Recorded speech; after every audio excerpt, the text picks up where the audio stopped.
Artificial intelligence क्या है, यह जानेंगे। कोविड-19 और आर्टिफिशियल इंटेलिजेंस के बारे में जानेंगे। भारत और आर्टिफिशियल इंटेलिजेंस, इसके प्रभाव, आगे की राह और अंत में रहेगा आपके लिए प्रश्न।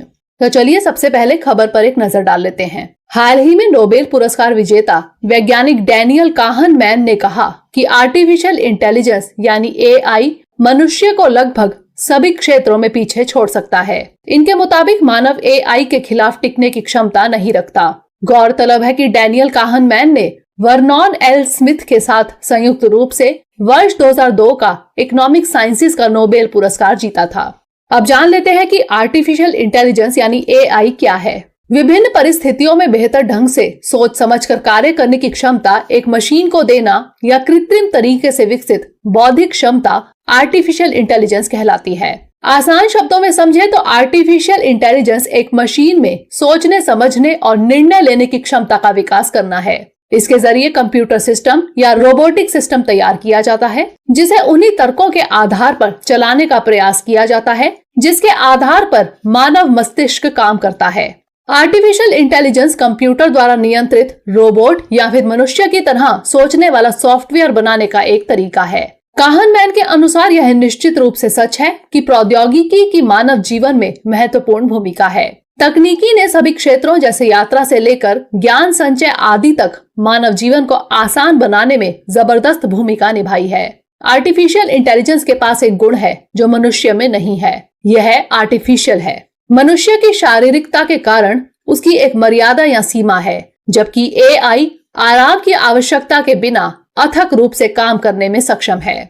अब जान लेते हैं कोविड-19 और आर्टिफिशियल इंटेलिजेंस के बारे में। यह सर्वविदित है कि कोविड-19 महामारी का दुनिया पर अपरिवर्तनीय प्रभाव पड़ रहा है और इसी महामारी के चलते दुनिया भर में स्वास्थ्य देखभाल प्रदाताओं और सरकार को कृत्रिम बुद्धिमत्ता उपकरणों के विकास में तेजी लाने और दवा में उनके उपयोग को बढ़ाने के लिए मजबूर किया है। इस संदर्भ में काहनमैन ने कोविड-19 महामारी का हवाला देते हुए बताया कि कैसे मानव मन तेजी से विकसित होने वाली समस्याओं से निपटने में असमर्थ है। मानव एक अधिक या कम रैखिक दुनिया यानी मोर और लेस लीनियर वर्ल्ड का आदी है, किंतु जब कुछ आकस्मिक आपदाएं जैसे कोविड आती है तो हम इससे निपटने के लिए पूरी तरह से तैयार नहीं हैं। इसके अलावा उनका मानना है कि इस महामारी के प्रकोप में हम पीछे खड़े एक बड़े दुश्मन को भूल गए हैं, वह है कृत्रिम बुद्धिमत्ता। सालों पहले किताबों में इस प्रकार की भविष्यवाणी की गई थी कि एक समय दुनिया एक प्रकार की तकनीकी अवस्था में चली जाएगी जिससे हमारे पास जो कुछ भी उपलब्ध है या जो हम करेंगे वह तकनीक द्वारा तय किया जाएगा। अब जान लेते हैं भारत और आर्टिफिशियल इंटेलिजेंस के बारे में। भारत अपनी अर्थव्यवस्था को डिजिटल अर्थव्यवस्था बनाने के साथ साथ सरकारी कामकाज को आर्टिफिशियल इंटेलिजेंस से जोड़ने की दिशा में कार्य कर रहा है। भारत द्वारा राष्ट्रीय कृत्रिम बुद्धिमत्ता रणनीति जारी की गई है, जिसके तहत शिक्षा, कृषि, स्वास्थ्य सेवा, स्मार्ट सिटीज तथा इंफ्रास्ट्रक्चर, स्मार्ट मोबिलिटी और ट्रांसपोर्टेशन आदि जैसे विभिन्न क्षेत्रों में कृत्रिम बुद्धिमत्ता पर फोकस किया गया है। दिसंबर 2020 में PwC फर्मों का एक वैश्विक नेटवर्क द्वारा जारी एक रिपोर्ट के अनुसार भारत में कोरोना महामारी के प्रसार के बाद आर्टिफिशियल इंटेलिजेंस के प्रयोग में 45% की वृद्धि हुई है, जो कि विश्व में सभी देशों में सबसे अधिक है। कोविड-19 से निपटने के उद्देश्य से MyGov द्वारा संचार सुनिश्चित करने हेतु AI सक्षम चैट बॉट का उपयोग किया गया। इसी प्रकार भारतीय चिकित्सा अनुसंधान परिषद यानी ICMR ने कोविड-19 पर देश भर में विभिन्न परीक्षण और नैदानिक सुविधाओं के संबंध में अपने पोर्टल पर वॉटसन असिस्टेंट का उपयोग किया है। अब जान लेते हैं इसके प्रभावों के बारे में। जिस प्रकार हर सिक्के के दो पहलू होते हैं, उसी तरह आर्टिफिशियल इंटेलिजेंस के कुछ सकारात्मक प्रभाव हैं तो कुछ नकारात्मक। इसीलिए इससे होने वाले फायदे और नुकसान पर वैज्ञानिक दो खेमों में बटे हुए हैं। जान लेते हैं इसके सकारात्मक प्रभाव कौन से हैं।